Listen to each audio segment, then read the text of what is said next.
We are continuing to follow some developing news here as tensions are high on college campuses across the country as people continue to protest Israel's war in Gaza. The situation escalating out on the West Coast last night. Take a look. This is at UCLA.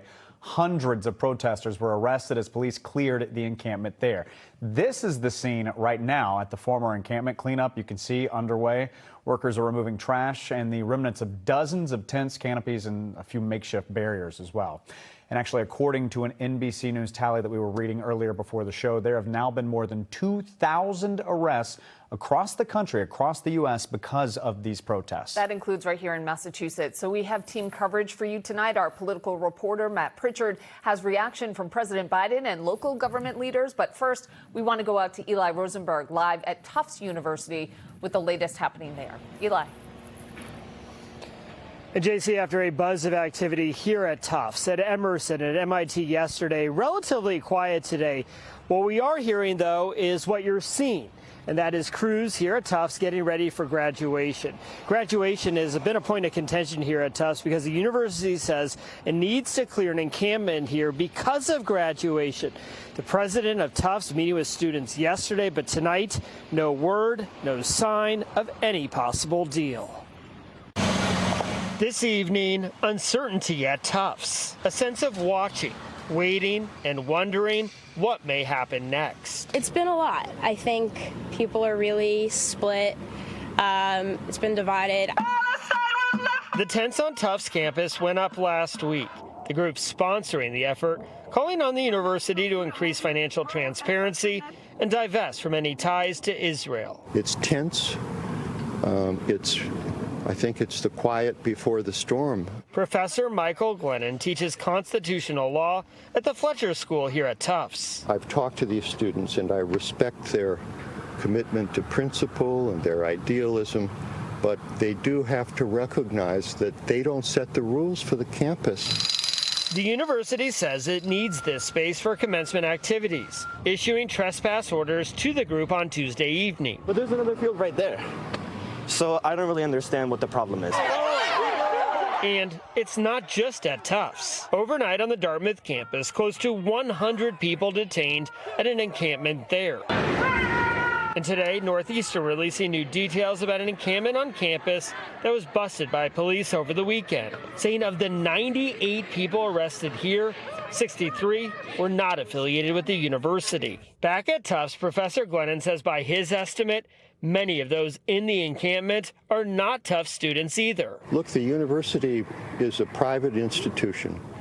This is private property. They have a right to prevent trespassers.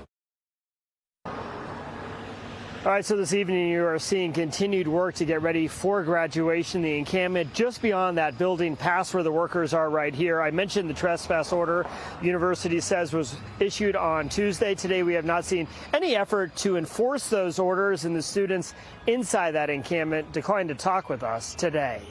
Live in Medford, Eli Rosenberg, NBC 10 Boston.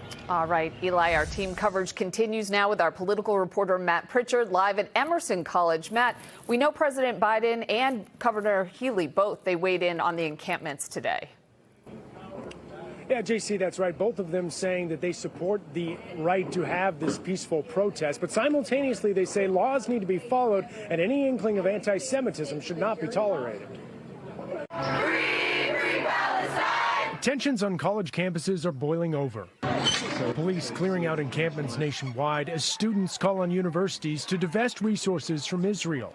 And Massachusetts, 100 students arrested at Emerson, 100 more at Northeastern, and protesters remain dug in at Tufts and MIT. Dissent must never lead to disorder. President Biden addressing the demonstrations Thursday. I understand people have strong feelings and deep convictions.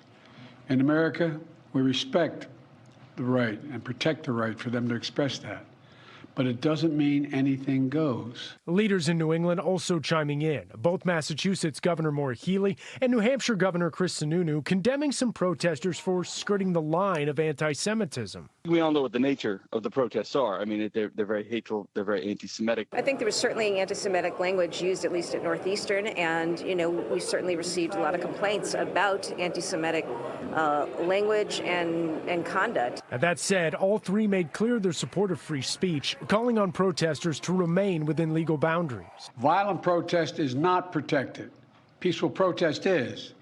It's against the law when violence occurs. Just being really clear about the difference between protest and peaceful protest, and also what constitutes violence.